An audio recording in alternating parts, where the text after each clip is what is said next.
নমস্কার।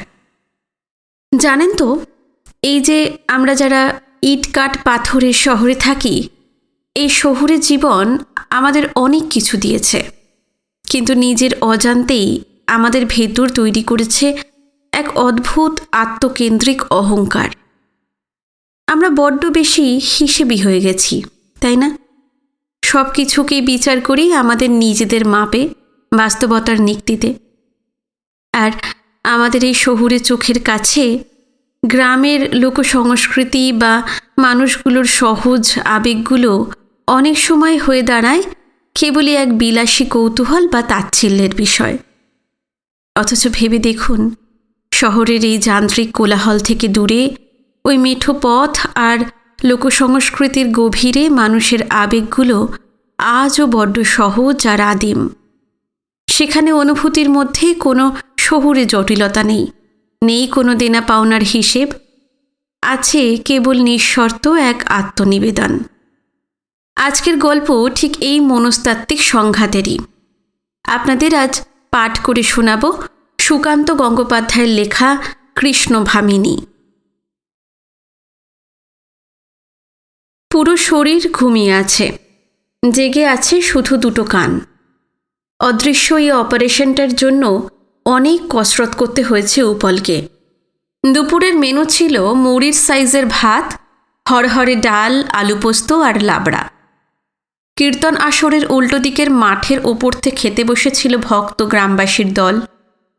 মাথার ওপর ছায়ার সান্ত্বনার মতো পাতলা জিনপলের চাঁদোয়া। উপল ওখানেই বসতে যাওয়ার উদ্যোগ নিচ্ছে দেখে শশব্যস্ত হয়ে দৌড়ে এসেছিল শশাঙ্কর বাবা মা। এ কি বাবা, তুমি এখানে খেতে বসে যাবে কেন? তুমি তো আমাদের বিশেষ অতিথি, তোমার ব্যবস্থা ভিতর বাড়িতেই হয়েছে। না না, এখানেই ঠিক আছে, আমার কোনো অসুবিধা হবে না বলে ধপাস করে পংক্তিতে বসে পড়েছিল উপল। এদিকে কাকু কাকিমার চোখে অসহায় অপ্রস্তুত দৃষ্টি। সেই সময় শশাঙ্ক কোথা থেকে এসে যেন উপস্থিত, বলে, ছেড়ে দাও মা, ওকে এখানেই বসতে দাও, গ্রাম দেখতে এসেছে যখন। বাকিটা আর শোনা যায়নি। অষ্টপ্রহর নাম সংকীর্তনের মধ্যে হারিয়ে গিয়েছিল শশাঙ্কর ব্যঙ্গোক্তি। সকালে এখানে পৌঁছানোর পর থেকে শশাঙ্কর অনেক কথাই ওই কীর্তনের মধ্যেই সেঁধিয়ে যাচ্ছে, অথচ ওদের গ্রাম দেখাতেই নিয়ে এসেছিল। ও কি জানতো না এই মৎসবে, মানে এই মহোৎসবের হৈহল্লায় গ্রাম দেখাও হয় না, শোনা তো নয়। কানের পর্দায় অহরহ আছড়ে পড়ছে কৃষ্ণ নাম। উপল পড়েছে মহা জ্বালায়। কলকাতা থেকে একসঙ্গে বাসে রামনগর, তারপর ভ্যান রিক্সায় 5 কিলোমিটার মাধবপুর, ভিটেতে পা রাখার পর সেই যে শশাঙ্ক লুঙ্গি আর গামছা গায়ে দিয়ে পাড়া বেরাচ্ছে, ঠিকই খুঁজে পাওয়া ভার। যদি বা কখনো দৃষ্টিপথে আসে, দেখা যাচ্ছে মাথার চুলে পিঠে জমা করেছে আরও ছোট ছোট পাতা খড়। কলকাতায় শশাঙ্ককে দেখলে আন্দাজই করা যাবে না বেটা দেশে এসে এরকম মিঠো হয়ে যেতে পারে। গভর্নমেন্ট আর্ট কলেজ থেকে পাশ করার পর দুই বন্ধু সদ্য একটা অ্যাডভার্টাইজিং এজেন্সিতে ঢুকেছে। চাকরির উপলক্ষে এই মহোৎসব। কলকাতার মেসে থাকা শশাঙ্ক মাসে 2-1 বার দেশে আসে। উপল বহুবার বলেছে, তোদের গ্রামে নিয়ে চল। এই প্রথমবার নিয়ে এলো। বলল, চ, বাড়িতে পুজো আছে, তোর ভালোই লাগবে। পুজো মানে যে মানুষ সমান দুটো সাউন্ড বক্স দিয়ে কালা করে দেওয়ার ব্যবস্থা, উপল তা জানতো না। খাওয়া শেষ হতে পড়েছিল আর এক বিপত্তিতে। ব্যাচের লোকেরা আবার করে ভাত ডাল নিচ্ছে। কখন যে এদের খাওয়া শেষ হবে বোঝা যাচ্ছে না। মাঝখান থেকে উঠে যাওয়াটাও শোভন নয়। কি করবে ভাবতে ভাবতেই উপল লক্ষ্য করেছিল তার উপস্থিতি কেউই গ্রাহ্য করছে না। যে যার নিজের মতন হাপুস হুপুস করে খেয়ে যাচ্ছে। কোনো বাচ্চা হয়তো 2 ব্যাচ আগে খেয়েছিল, সারিতে বসে থাকা বাবা তাকে হাতের কাছে পেয়ে আরও 2 গ্রাস খাইয়ে দিল। আসলে পিছিয়ে দিল খিদেকে। ধীরে ধীরে পংক্তি শৃঙ্খলা ভেঙে যেতেই উঠে পড়েছিল উপল। হাত মুখ ধুয়ে মাঠের রোদে এসে দাঁড়াতে দাঁড়াতেই ঝাঁপিয়ে ঘুম এলো। এত আওয়াজে ঘুম হবে না জেনেও পায়ে পায়ে নির্দিষ্ট ঘরে গিয়ে বিছানায় শুয়ে পড়েছিল। জেনারেটরে চলা ভাড়ার স্ট্যান্ড ফ্যানটা চালিয়ে দিয়েছিল কেউ একজন। এই গ্রামে আবার এখনো লাইট আসেনি। তারপর থেকে অনেকক্ষণ চেষ্টা করে নিজের কানকে না নিয়েও সে ঘুমিয়ে পড়েছিল। এখন ধীরে ধীরে ঘুম পাতলা হচ্ছে। খাটের পাশে জানালা দিয়ে ভেসে আসা রোদ পোড়া বিকেলের গন্ধ পাচ্ছে। চোখ খুলে উপল আধ শোয়া হলো। জানালার বাইরে এখনো অনেক লোক বসে খাচ্ছে, কিন্তু এখানে খাচ্ছে কেন? এই দিকটা তো রান্নার জায়গা। তাহলে হয়তো খাওয়ার জায়গা উপচে গিয়ে ভক্তবৃন্দ এখান অবধি এসে পড়েছে। কটা গ্রামের লোক খাচ্ছে শশাঙ্কদের বাড়িতে, কে জানে। বাড়িটাই না খেয়ে নেয়। ভাবনার সঙ্গে মিল আছে এমন একটা দৃশ্যে আটকে যায় উপলের দৃষ্টি। প্রথমে মেয়েটার ওপরেই চোখ পড়েছিল। রং জ্বলা নীল সালোয়ার কামিজ পরা, গাঁ ঘরের পক্ষে বেমানান ফর্সা একটি মেয়ে। আনাড়ি হাতে কাটা লক্সের আড়ালে মুখ লুকিয়ে পাহাড় প্রমাণ ভাতের সামনে বসে আছে। এত ভাত খাবে কি করে মেয়েটা? ওর পাশে বসা অন্য মেয়েগুলোর পাতেও বাঁকুড়া পুরুলিয়ার টিলা। কিরে, ঘুম হলো? শশাঙ্কর ডাকে ঘোর ভাঙে উপলের। শশাঙ্ক এখনও একই ড্রেসে। জানালার বাইরে খেতে বসা মানুষদের দেখিয়ে উপল বিস্ময়ের কণ্ঠে বলে, এখনও দুপুরের খাবার শেষ হয়নি? না না, সে তো অনেক আগেই শেষ হয়ে গেছে। 4:30 বাজলো। ওরা পালা গানের দল, একটু আগেই এসেছে। সন্ধেবেলা ওদের পালা দেখবি আজকে, দারুণ ইন্টারেস্টিং, পিওর ভিলেজ কালচার। ঠোঁট উল্টে খাট থেকে নেমে আসে উপল। ভিলেজ না ঘেঁচু? নীল সালোয়ার পরা মেয়েটাকে একবার বিউটি পার্লার ঘুরিয়ে আনলে গড়িয়াহাটের রোমিওরা হোঁচট খাবে। শশাঙ্ক বলে, তো উঠলি কোথায়? চা খাবি তো? আসছে। না যাই, আমি একটু পরিবেশনে হেল্প করি। এসে থেকে তো কোনো কাজই করিনি। ধুর ধুর, তুই ওসব পারবি না। শহরে থাকার ফলে আমাদের এসব অভ্যাস চলে গেছে। হাতা বালতির সাইজ দেখেছিস? ওইসব দুলালদা আর উদয়দারাই পারে। ব্যাচ খাওয়ানো হয়ে গেলেই পাশের খেতে মাল টানতে বসে যাবে। আমরাই কিনে দিয়েছি। ঘুম থেকে উঠবে কাল দুপুরে, তবু গায়ের ব্যথা মরে না। শশাঙ্কর কথা কানে না নিয়ে খাবার জায়গায় উপল গেল। উদয়দা স্নেহপরবশ হয়ে গেস্ট আর্টিস্টের হাতে বালতি আর হাতা তুলে দেয়। সবার পাতে ভাত দিতে দিতে নীল সালোয়ার কামিজের সামনে এসে সম্মোহিত হয়ে পড়ে উপল। চাপা হাসি নিয়ে মেয়েটাও একদৃষ্টে তার দিকেই তাকিয়ে আছে, যেন বুঝতে পেরেছে ওর জন্যই পরিবেশনে নেমেছে উপল। যৌবনের বাগানে কিছুটা ঢুকে আসা মেয়েটার সিঁথিতে এখনই অনুজ্জ্বল সিঁদুর রেখা, সরু পলা হাতে। এসব দেখে উপল একেবারে ফ্রিজ শট। হাতায় ভাত তুলে থমকে আছে।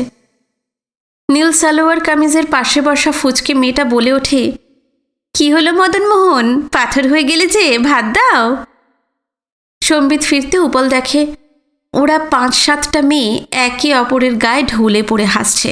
ভাগ্যিস কীর্তনটা চলছে, চাপা পড়ে যাচ্ছে লাঞ্ছনার আওয়াজ। তড়িঘড়ি ওদের পাতে ভাত দিয়ে সরে আসে উপল। মনে মনে বলে, it's not my cup of tea. আর আশ্চর্য, ভিয়েনের পাশে হাতে কাপ নিয়ে দাঁড়িয়ে আছে শশাঙ্কর মা, ইশারায় চা খেতে ডাকছে। চালা ঘর, ধুলো ওঠা রাস্তা, বড় বড় গাছের ছায়া ফেলে এসে উপল এখন আলে আলে হেঁটে যাচ্ছে। সেই মতো হলদেটে চাদর গুটিয়ে নিচ্ছেন সূর্যদেব। কখনো কখনো দমকা হাওয়ায় হরিনাম ভেসে এলেও অসহ্য ঠেকছে না। এখানে অনেক পাখির ওড়াউড়ি, এরাও বোধহয় কীর্তনের চোটেই পালিয়ে এসেছে।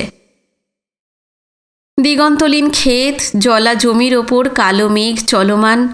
হাওয়া থেমে গেলে জেগে উঠছে জমাট নৈশব্দ। কচিত পাখির ডাকে সেই ভাব গম্ভীর নৈশব্দ ভেঙে পড়ছে ছেলে মানুষের মতো। চারপাশের কর্ষিত জমি এখন বৃষ্টির অপেক্ষায়। শশাঙ্ক বলছিল, এবার নাকি বৃষ্টিই হয়নি। আদ্যন্ত শহুরে ছেলে হয়েও মাটি, হাওয়া, আকাশ দেখে উপলের কেন জানি মনে হয় বৃষ্টির আর বেশি দেরি নেই। প্রকৃতির একদম গভীরে ঢুকে এসে উপলের এখন একটাই আক্ষেপ হচ্ছে, কেন যে কাগজ রং তুলে নিয়ে এলাম না। চাকরিতে ঢুকে যাওয়ার পর থেকে আর ল্যান্ডস্কেপ করা হয়নি, অথচ একসময় ওয়াটার কালার ল্যান্ডস্কেপেই তার ঝোঁক ছিল। প্রশংসাও জুটত প্রচুর। মনের চোখের সামনে কাগজ টানায় উপল, হাতে কাল্পনিক তুলি। রং তুলে নেবে এই ঘাস, মাটি, মেঘ থেকে। কিছুটা আঁকতে গিয়েই দেখে নিসর্গের ওপর তুলির টানে ভেসে উঠছে চাপা হাসির বেহায়া চাউনির মেয়েটা। কেন চলে আসছে এই মুখ? ফাঁপানো চুলের লক্স কাটা মেয়েটা তো গ্রাম বাংলার মুখ নয়। তার উপর সিঁদুর, পলা, শাড়ির বদলে আবার সালোয়ার কামিজ। মেয়েটার বর কি ওদের দলেই আছে? এরকম নানান চিন্তায় উপলের অদৃশ্য ক্যানভাস এলোমেলো রেখায় ভরে যাচ্ছে। এত কৌতূহলে কি মনোনিবেশ করা যায়? অবিনশ্বর কথক ঠাকুর সূর্যদেব সারাদিনের গল্প শুনিয়ে অনেক কৌতূহল বজায় রেখে আজকের মতো পাটে বসেছেন। কিন্তু উপলের যে অনেক কিছুই জানার আছে ওই মেয়েটার সম্বন্ধে। দূরের কোনো মাঠ থেকে গরুর হাম্বা ডাক ভেসে আসে। বেলা পড়তে দেখে বেভুল রাখাল রাজাকে জানান দিচ্ছে। শশাঙ্কদের বাড়ির উদ্দেশ্যে আবার পা চালায় উপল। হরিবাসরে ফিরতে ফিরতে সন্ধে নেমে গিয়েছিল। গান এখনও চলছে, আর একটু পরেই শুরু হবে পালা গান, রাধা কৃষ্ণের লীলা গান। কথায় অভিনীত হবে। তাই হয়তো আগের কীর্তনিয়াদের উৎসাহে ভাটার টান। বেখেয়ালে যদি বা তারা গান থামায়, হারমোনিয়াম থাকছে সচল। অষ্টপ্রহর নাম সংকীর্তনে এইটাই নিয়ম, থামা চলবে না। শশাঙ্কদের এই বাড়িটা নতুন, পাড়ায় একমাত্র ঢালাই ছাদের বাড়ি। লাগোয়া মাঠ পেরোলেই ওদের সাবেক বাড়ি। উপল ঘুরে এসেছে। খড়ের চাল, মাটির দাওয়া, গাছপালা নিয়ে প্রকৃতই গ্রামের বাড়ি। ওখানেই থাকতে চেয়েছিল উপল, খাতির যত্নে ত্রুটি থেকে যাবে বলে হোস্ট রাজি হয়নি। অগত্যা এই হই হট্টগুলোর মধ্যে থাকতে হচ্ছে। এই বাড়ির সিমেন্টের বারান্দা ঘিরে রঙিন কাপড়, কাগজ দিয়ে তৈরি হয়েছে দেবতার মঞ্চ। সেখানে উদ্দাহু কাঠের গৌরাঙ্গ, রাধাকৃষ্ণের যুগল মূর্তি আর ওদের কুলগুরুর ফটো, সব ফুলে ফুলে সাজানো। গৌরাঙ্গ মূর্তিটি মোবাইল। যখন যে পরিবার মচ্ছব দেয়, ঠাকুর পৌঁছে যায় সেইখানে। হরিমঞ্চের সামনে শামিয়ানার নিচে এখন ভিড় ক্রমশ বাড়ছে। ভক্তবৃন্দের মাঝে বৃত্তাকারে খোলা জায়গা, ওখানেই হবে পালাগান।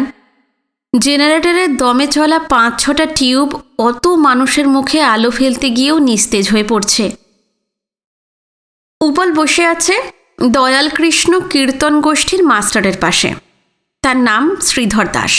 গলায় কণ্ঠী, বয়স 40-এর কাছাকাছি। শশাঙ্কই আলাপ করিয়ে দিয়েছে। তবে উপলের ইন্ট্রোডাকশন দিতে গিয়ে একটু বাড়াবাড়ি করে ফেলেছে। এই যে শ্রীধরবাবু, এ হচ্ছে আমার বন্ধু উপল, কলকাতায় থাকে, টিভিতে কাজ করে, অনেক সোর্স। এতটা না বললেও পারত। নিজে গ্রামের ছেলে হয়ে দেশ গায়ের মানুষকে ঠকাচ্ছে। ফলে হয়েছে মুশকিল, এই শ্রীধর দাস কিছুতেই কাছছাড়া করছে না উপলকে। উঠে যেতে চাইলেও হাত ধরে বসিয়ে দিচ্ছে। আরে বসুন না, অনেক কিছু দেখার আছে, জানার আছে। এতক্ষণ পর্যন্ত যা জানা গেছে, গোষ্ঠীর প্রতিষ্ঠাতা শ্রী অমল কুমার বেরা। দলটা এখান থেকে 15 মাইল দূরে পানিপাড়ুল গ্রামের। এই বর্ষাকালটায় বায়না হতে চায় না, প্রায় 1 মাস পর আজকের বায়না হয়েছে। এক সন্ধ্যের জন্য 800 টাকা। এত কটা পেট। ভক্তদের দানের ওপরেই নির্ভর করতে হয় অনেকটা। এইভাবে চলতে থাকলে এই লোকসংস্কৃতি ধীরে ধীরে অবলুপ্ত হয়ে যাবে। এইসব গল্পই বলতে বলতে হারমোনিয়াম বাজিয়ে নিজেকে উদ্দীপ্ত করে নিচ্ছেন শ্রীধর দাস। আর তাকে ঘিরে বসে আছে দোহারের দল। তারপর সার দিয়ে বসে বাঁশি, বেহালা, খোল, এমনকি ক্যাশিও বাজিয়ে। সবার সঙ্গেই অল্প আলাপ, অতি বিনয়ের নমস্কার বিনিময় হলো। শ্রীধরবাবু এবার ডাক পাঠালেন নীলিমাকে। বললেন, মেয়েটাকে দেখুন, রাধারানীর পাঠ করবে। যেমন অভিনয় তেমনি দেখতে, সুযোগ পেলে। কথার মাঝেই এসে পড়ে রাধা। পরনে সস্তা ছিটের ম্যাক্সি, তবে মুখে মেকআপ কমপ্লিট। বিকেলের নীল সালোয়ার কামিজকে এই বেশে দেখে যতটা না অবাক হয়েছে উপল, তার থেকে বেশি বিস্মিত হয়েছে পূর্ণ চাঁদের মতন উদ্ভাসিত মুখ দেখে। পেইন্ট করা মুখে বেহায়া দৃষ্টিটা এখন আরও ধারালো। আলাপ পর্ব সারা হতে ইঙ্গিতপূর্ণ হেসে চলে গেল নীলিমা। মেয়েটা যে কেন এভাবে তাকে টার্গেট করেছে উৎপল বুঝতে পারল না। হয়তো স্বভাবটাই এইরকম। শ্রীধর দাস বলে চলেছেন, সবই আমার কপাল, বুঝলেন? মাস আষ্টেক মেয়েটার বিয়ে হয়েছে, ভেবেছিলাম বুঝি গেল দলের সেরা আর্টিস্ট। ওকে দেখেই তো পেলা বেশি পড়ে। রাধারানীর অভিনয় মজিয়ে রাখে ভক্তের মন। তার শ্বশুরবাড়িতে কি হলো কে জানে, 2 মাসের মধ্যে মেয়েটা ফিরে এলো। এমনও হতে পারে যে অভিনয়টা রক্তে মিশে আছে। উৎপল বুঝতে পারে না এতে কার সুবিধা হয়েছে, শ্রীধর দাস না নীলিমার। দেখতে দেখতে সমল্লাস হরিধ্বনি সহকারে শুরু হলো আজকের পালা, পাড়ের কাণ্ডারি। প্রথমটায় মনোনিবেশ করতে অসুবিধা হচ্ছিল উৎপলের। কেমন যেন অচেনা বাংলায় কাহিনী গ্রন্থনা করছিলেন শ্রীধর দাস। মসীকৃষ্ণ রাত্রি তার অবগুণ্ঠন উন্মোচিত করেছে। উষাকাল আসন্ন, অভিসার কুঞ্জে নিদ্রাতুর রাধাকৃষ্ণ দীর্ঘ রাত শৃঙ্গার রসে অতিবাহিত করে উভয়ে সুখতৃপ্ত এবং ক্লান্ত। শুরু হলো এবার কীর্তন। গান শুরু হলো, নিশি অবশেষে কোকিল কুহরই জাগিল রসবতী রাই। গান শেষ হলে গেঁয়ো বাংলায় শুরু হলো নাটক। কৃষ্ণের ডায়লগ, প্রিয়ে আমার বাঁশি দাও। রাধা, তোমার বাঁশির খবর আমি কি জানি? কোথায় কোন মেয়ের দলে ফেলে এসেছ দেখো গিয়ে। উৎপলের হাসি পেয়ে যাচ্ছিল, তবে এই হাসি তাচ্ছিল্যের নয়, অদ্ভুত এক ভালো লাগার। পৌরাণিক গল্পের মধ্যে মেঠো মানুষজন কেমন অনায়াসে উঠে আসছে তাদের নিজস্ব স্বভাব আর আচরণ নিয়ে। এ এক আশ্চর্য সংমিশ্রণ, অজানা আবহ। কম দামি মোটা দাগের মেকআপে চরিত্ররা আসছে। বড়াই মা, ইনি রাধার পক্ষে। এই চরিত্রে ছেলে মেয়ে সেজেছে, কমিক রোল। তার কথায় জেস্টারে হেসে গড়িয়ে পড়ছে দর্শক। আসছে রাধার শাশুড়ি, ননদ জটিলা কুটিলা, কৃষ্ণের মা যশোদা, ভাই বলরাম, আরও আছে রাধার অষ্টসখী ললিতা, বিশাখা, তুঙ্গবিদ্যা, সুদেবিকা, আরও কী সব নাম যেন। এরাই সেই ফচকে মেয়ের দল। পরিবেশন করতে গেলে উৎপলকে যারা আওয়াজ দিয়েছিল।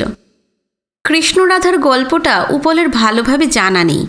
ক্রমশ কাহিনীটার মধ্যে ঢুকে পড়ছে উৎপল। অনেকে বলে রাধার চরিত্রটা কাল্পনিক, মহাকাব্যে এর উল্লেখ নেই। বাংলার লোকগাথায় রাধার জন্ম। এসব নিয়ে উৎপল আগে কখনো ভাবেনি। আপাতত এটা বুঝতে পারছে যারা বা যিনি রাধার চরিত্রটি কল্পনা করেছিলেন তিনি অসম্ভব আধুনিক। যেমন শ্রীধর বলছেন, শ্রীমতীর বড় স্বাদ হইল, নন্দপুরে গিয়ে দেখে কি করছে কৃষ্ণ। নিজে যাওয়ার শোভা পায় না, একে তো রাজার ঝিয়ারি, তদুপরি আয়ান ঘরনিশে। সখীদের বারংবার প্রশ্ন করে, বল না তোরা আমায়, কৃষ্ণ আমার সেখানে কি করছে? পুরো অনুষ্ঠানটা বেশ উপভোগ করছে উৎপল। এতক্ষণে মনে হচ্ছে মাধবপুরে এই সময়ই আসা ঠিক হয়েছে, নইলে এই গ্রামীণ সংস্কৃতি শিল্পীরা তার কাছে অজানাই থেকে যেত। আর্টিস্টদের জামায় শাড়িতে পেলার টিকিট সেফটি পিন দিয়ে সাঁটা হচ্ছে। পালাগান জমে উঠেছে খুব। শুধু একটাই অস্বস্তি, এই রাধারানী বেশিনী নীলিমা বেশিরভাগ ডায়লগ থ্রো করছে উৎপলের দিকেই তাকিয়ে। কেউ কিছু না আবার বুঝে ফেলে। রাধা এখন গুরুজনদের বলছে, তোমাদের শাসন উপদেশ আমি গেরাজ্জি করি না। কৃষ্ণ প্রেমে আমার দেহ মন মাতাল হয়েছে। কুলধর্ম চুলোয় যা খ্যাতি নেই, তবু কৃষ্ণ প্রেমে সাঁতার দিতে আমি প্রস্তুত। কৃষ্ণ অঙ্গ ছুঁয়ে আসা সুগন্ধি বাতাস আমার অঙ্গে লেগেছে। এদিকে আবেশে এলিয়ে যাওয়া হাত নীলিমা বাড়িয়ে ধরেছে উৎপলের দিকে। অষ্টসখী হেসে কুটোপুটি, লজ্জায় মাথা নামিয়ে নেয় উৎপল। শ্রীধর দাস আবেগে আপ্লুত কণ্ঠে পাঠ করে চলেছেন, যমুনা তীরে অর্ধশায়িতা শ্রীমতী, ধুলায় গড়াচ্ছে হাতের কঙ্কন, ছিঁড়ে ফেলেছেন কণ্ঠের হার কোটিদেশের কিঙ্কিনি, কাজল গলা বিরহাশ্রু তার স্তনতটে পড়ে তাদেরকে কৃষ্ণময় করেছে। এইটুকু শুনেই চমকে ওঠে উপল। ত্রস্ত চোখে বাকি শ্রোতাদের দিকে তাকায়। তাদের রিয়াকশন কি? আশ্চর্য, সবাই কেমন যেন বিভোর হয়ে পালা শুনছে। এই যৌনগন্ধি বর্ণনা কি তাদের মর্মে পৌঁছচ্ছে না, নাকি সবাই ভক্তিরসে জারিত হয়ে যাচ্ছে? কেমিস্ট্রিটা ঠিক ধরতে পারে না উপল। তার সেইভাবে ঈশ্বর বিশ্বাস নেই, ফলে গোটা বর্ণনাটাই তার চেতনাকে কামনায় উন্মুখ করেছে। শ্রীধরবাবু বলছেন, মদন বিলাস লীলায় উভয়েই ক্লান্ত। রাধার কোলে কৃষ্ণের তন্দ্রাচ্ছন্ন মাথা, হাতের বংশী খসে পড়েছে। এই সেই বেনু। উপল আর বসে থাকতে পারে না। কান মাথা তার ঝিমঝিম করছে। উঠে আসে শামিয়ানার বাইরে। জ্যোৎস্নায় ভেসে যাচ্ছে চরাচর। সামনের মাঠে চাঁদোয়ার নিচে বসেছে রাতের খাবার ব্যাচ। শশাঙ্ক হেঁটে আসে রাস্তা পেরিয়ে। কিরে, কেমন লাগছে? হ্যাঁ, ভালোই। খেয়ে নিবি নাকি? হ্যাঁ, নিলেই হয়। হ্যাঁ, সেই ভালো। বলে খাওয়ার জায়গার দিকে হেঁটে যায় শশাঙ্ক। পাশে হাঁটতে থাকা উপলকে বলে, এই ব্যাচটা হয়ে গেলেই বসে যাবি। এরপর আবার কবির লড়াই, শুনবি তো? না রে, ভীষণ টায়ার্ড লাগছে, একটু শুতে পারলে ভালো হতো। ও, তা শুয়ে পড়, এখন তো সব ঘরই ফাঁকা। অনুষ্ঠান শেষ না হওয়া না অবধি কেউ শুতে যাবে না। আমি ভাবছি তোদের পুরনো বাড়িতেই শুতে যাব। এই চেঁচামেচিতে আর ভালো লাগছে না। ও ঠিক আছে, তাই শুবি, কিন্তু সাবধান, ওখানে সিগারেট খেলে কিন্তু খুব কশাস হয়ে খাবি। চারিদিকে খড় বিচুলি ধানগুলো তো। একটা সময় পাড়ের কাণ্ডারি শেষ হলো। ভক্তবৃন্দের শোরগোল। উপল পিছনে ফেরে। দর্শকরা উঠে আসছে। সাময়িক বিরতি। খেয়ে দিয়ে এসে আবার বসবে কবির লড়াই দেখতে। মা, মেয়ে, ছেলে, বুড়ো সবার মুখেই অফুরন্ত উদ্দীপনা। রাত্রি জাগরণের কোনো ছাপই নেই। রাত জেগে ফাংশন দেখার অভ্যেস আছে উপলের, কিন্তু আজকের এই পালা গান তাকে কেমন যেন আচ্ছন্ন করে রেখেছে। চোখের সামনে ভেসে উঠছে রাধাবেশিনী নীলিমার মুখ। কি প্রকট আবেদন! কোথাকার কোন গণ্ডগ্রামের মেয়ে রাধারানীর পাঠ পেয়ে নিজেকে দীপ্তিমতী করে তুলেছে। উপলের অবস্থা এখন এই শ্রীধর দাসের বর্ণনার মতো, পঞ্চস্বরে জর্জরিত। নিজেকে নিয়ে বড়ই অস্বস্তিতে পড়েছে উপল। পাছে কোনো অসংলগ্ন আচরণ করে বসে, তাই একটু আলাদাই থাকতে চাইছে সে। খাওয়া দাওয়া সেরে উপল এখন শশাঙ্কদের পুরনো বাড়ির মাটির দাওয়ায়। জায়গাটা ওর চাহিদা মতোই শান্ত ও নিরিবিলি। ঘরের চাবি আর টর্চ দিয়েছে শশাঙ্ক। তালা খুলে শুয়ে পড়লেই হয়। তবু কেন জানি দো টানায় পড়েছে উপল। একবার ভাবছে ফিরে যায় অনুষ্ঠান দেখতে, হয়তো শেষবার দেখা হবে নীলিমার সঙ্গে। নাকি ওরা এখনই তল্পিতল্পা গুটিয়ে রওনা দিয়েছে। পরক্ষণে সে নিজেকে সামলায়। দুজনের শ্রেণী অবস্থানের বিস্তর ফারাক। কি হবে আলাপ করে?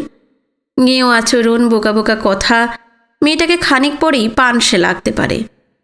এমনিতেই উপল ভীষণ চুজি। আজ পর্যন্ত একটাও প্রেমিকা জোটেনি। তা কোন মন্ত্র বলে আজ শ্রেণীভেদ মুছে যাচ্ছে? এ কি আদি কৃষ্টির অমোঘ আকর্ষণ, গ্রামীণ সরল পরিবেশের প্রভাব, নাকি মেয়েটার মধ্যেই এমন কিছু একটা আছে যা এড়ানো কঠিন? এবাড়ির উঠোনে নিষ্পত্র সজনে গাছ, ধানের গোলা, তাদের মাথার ওপর পূর্ণ চাঁদ, তাকে ঘিরে দূর শোভা, অর্থাৎ নিকট জল। উপল কার থেকে যেন জেনেছিল এসব। রাংচিতে বেড়ার ধারে উড়ে বেড়ানো জোনাকিরা চাঁদের আলোয় বড় ম্রিয়মান। ভিটে ঘিনে ঝিঝির কোরাস, গাছপালা, মাটির গন্ধ রাতের বেলায় কেমন যেন অন্যরকম। দূরের শেষ প্রহরের শেয়াল ডেকে উঠল। ওদিকে মাইকে কবির লড়াই ভেসে আসছে। দাবা থেকে উঠে দরজার তালা খুলে উপল। ঘরে আসতেই চমকে ওঠে। জানালা গলে যে ধপধপে আলোটা মেঝে পড়েছে, প্রথম দেখায় তাকে নীলিমা বলেই ভ্রম হয়েছিল। যেন আগে থেকেই মেয়েটা ঘরে এসে লুকিয়ে রয়েছে। আপন মনে হেসে নিজেকে ধাতস্থ করল সে। তারপর শশাঙ্কর নির্দেশ মতো টেবিলের কাছে যায়। হ্যারিকেন দেশলাই সেখানেই আছে। বিছানার মাথার কাছে মশারি। আলো জ্বালিয়ে মশারি খাটাতে যাচ্ছে উপল। উঠোন থেকে ভেসে আসে একদল মেয়ের কলকল শব্দ। আওয়াজটা দরজার চৌকাঠে এসেই থেমে যায়।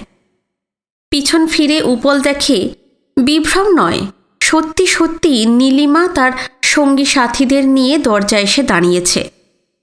ওদের চোখে মুখে অক্লান্ত কৌতুক। কিছুটা আশঙ্কায় উপল বলে, তোমরা এখানে? আপনার সঙ্গে গল্প করতে এলাম, এখন কি শুয়ে পড়বেন নাকি? এটা বলল নীলিমার এক সখী। পারমিশনের তোয়াক্কা না করেই গোটা দলটা ঘরে ঢুকে এলো। মধ্যমণি অবশ্যই নীলিমা, পরনে সেই আগের সালোয়ার কামিজ। দৃষ্টি যথারীতি উপলের ওপরই নিবদ্ধ। দেরিতে হলেও তখনই উপল আবিষ্কার করে মেয়েটার চোখ দুটো অসম্ভব ভালো। পাশ থেকে আর একটা মেয়ে বলে উঠল, তা আমাদের পালা কেমন লাগলো বললেন না তো? ভালো, খুব ভালো। যথেষ্ট আন্তরিকভাবেই উপল বলল। সখীদের দুজন খাটে গিয়ে বসেছে। ওদের মধ্যে একজন বলে ওঠে, ভালোই যখন তখন আমাদের কলকাতায় ডাকেন না কেন? বলরামদার দল কলকাতার কত ফাংশনে বায়না পায়, আমরাই শুধু মরা সিজনে বসে থাকি। উপলের বুঝতে অসুবিধা হয় না, শশাঙ্কর তথ্য অনুযায়ী এরা ধরে বসে আছে তার অনেক সোর্স।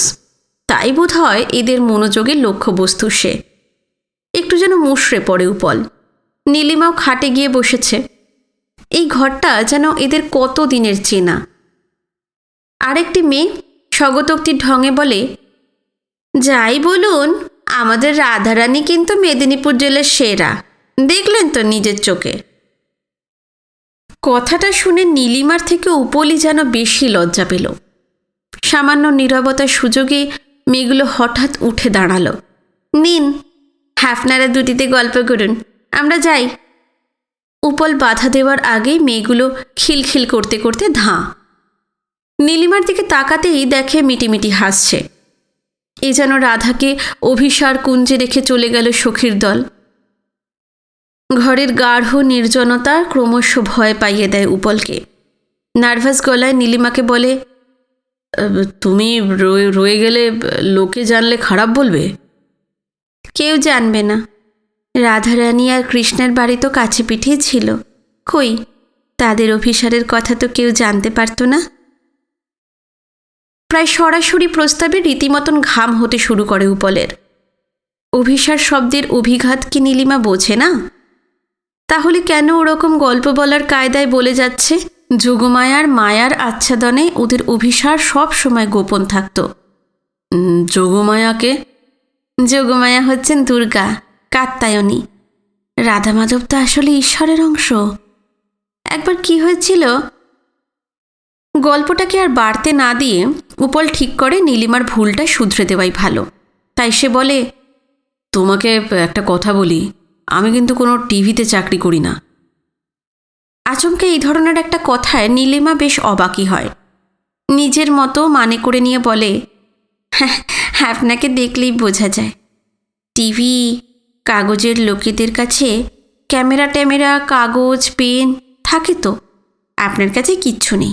খালি ড্যাব ড্যাব করে আমার দিকে চেয়েছিলেন, কেন বলুন তো?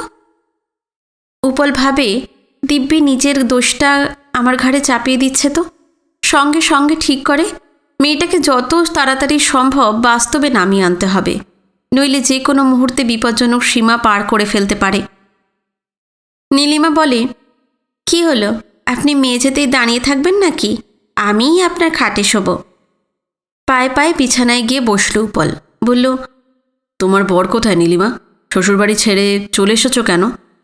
নীলিমা অবাক হয় এবং একটা গাঢ় ছায়া নেমে আসে নীলিমার মুখে। অত্যন্ত স্বাভাবিকভাবেই সে বলে, আমার আয়ান ঘোষ সাধক মানুষ, এই দলেই বেহালা বাজাতো। মধ্যে রাগারাগি করে চলে গেল বলরামদার দলে। ওদের বায়না বেশি, নাম বেশি। আমাকেও নিয়ে গিয়েছিল, সেখানে রাধার পাঠ তো পেতাম না, দোহার কি করতে হতো, ভালো লাগতো না, চলে এলাম। কথাবার্তা সহজ হয়ে আসছে দেখে উপল নেহাত কৌতূহল বসে জিজ্ঞেস করে, তুমি তুমি কেন আমার দিকে টানা ওরকম তাকিয়েছিলে?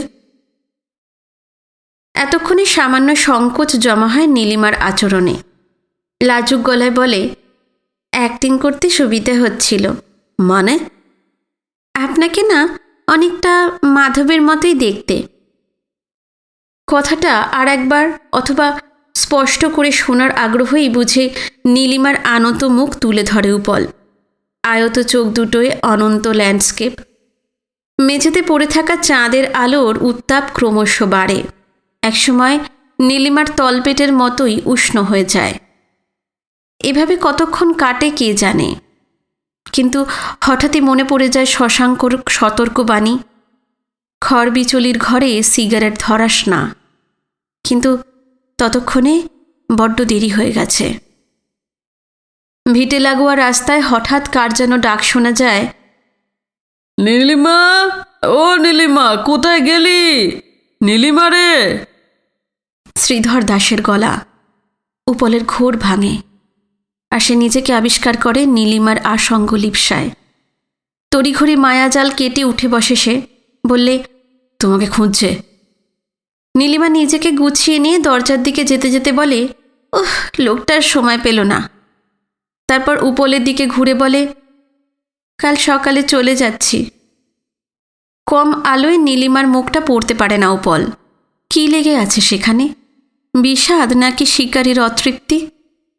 প্রগাঢ় ক্লান্তিতে বিছানায় এলিয়ে যেতে যেতে উপল দেখে মেঝে পড়ে থাকা চাঁদের আলোটা কখন যেন অন্তর্হিত হয়েছে।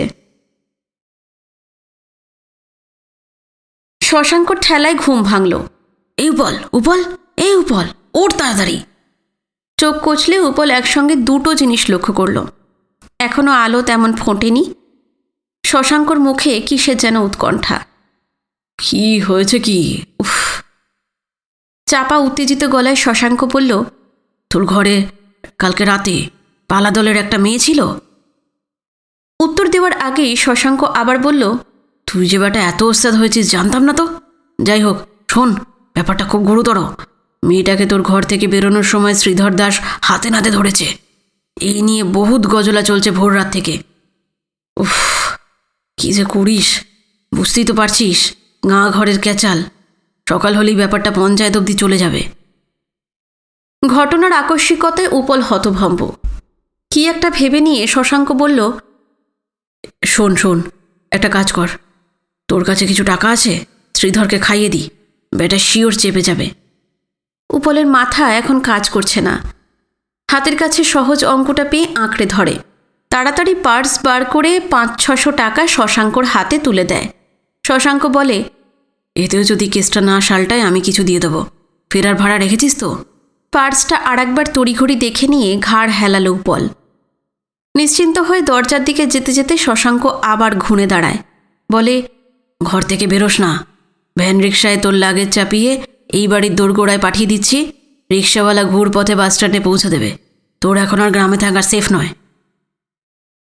শশাঙ্ক তড়িৎ পায়ে বেরিয়ে গেল, যেন উপলের বুদ্ধি, সিদ্ধান্ত নেওয়ার ক্ষমতা সব কিছু নিয়েই চলে গেল সে।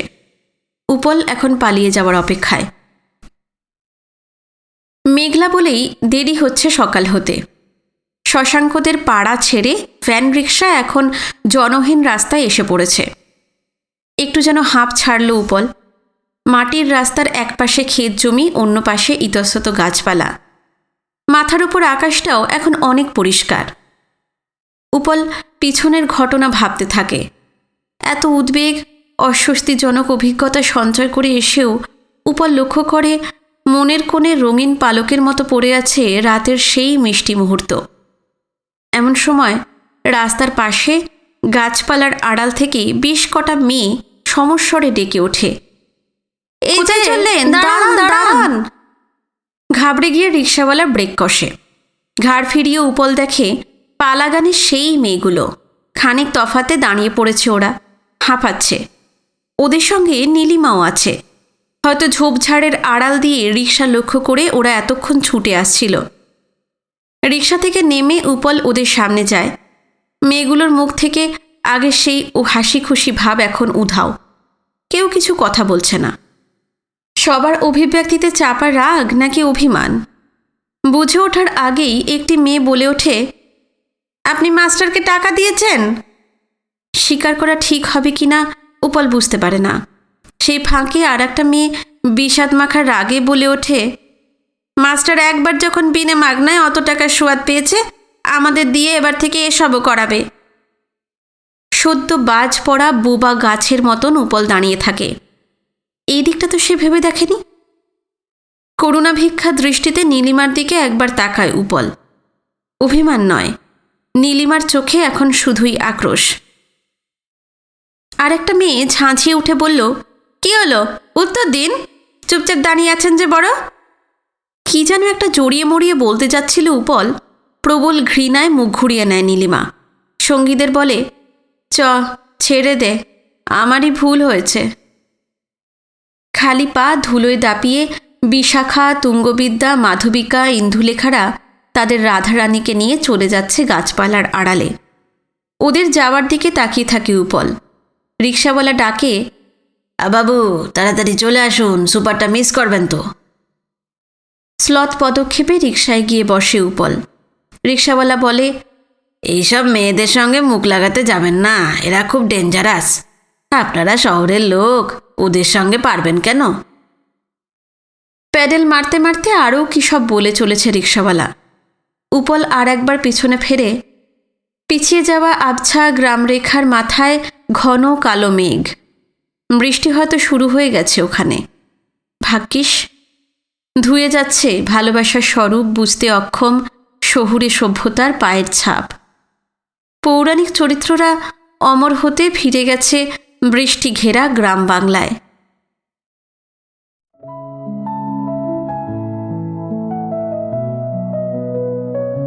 আজকের গল্প কেমন লাগলো অবশ্যই জানাবেন। আজকে যদি নতুন এসেছেন আমার চ্যানেলে, সাবস্ক্রাইব করে রাখবেন চ্যানেলটি, যাতে আগামীতে আমি যখন নতুন গল্প আপলোড করব আপনাদের কাছে নোটিফিকেশন পৌঁছে যাবে। আজকে এই পর্যন্তই। নতুন গল্প নিয়ে খুব শিগগিরই ফিরে আসছি। নমস্কার, সবাই খুব ভালো থাকবেন।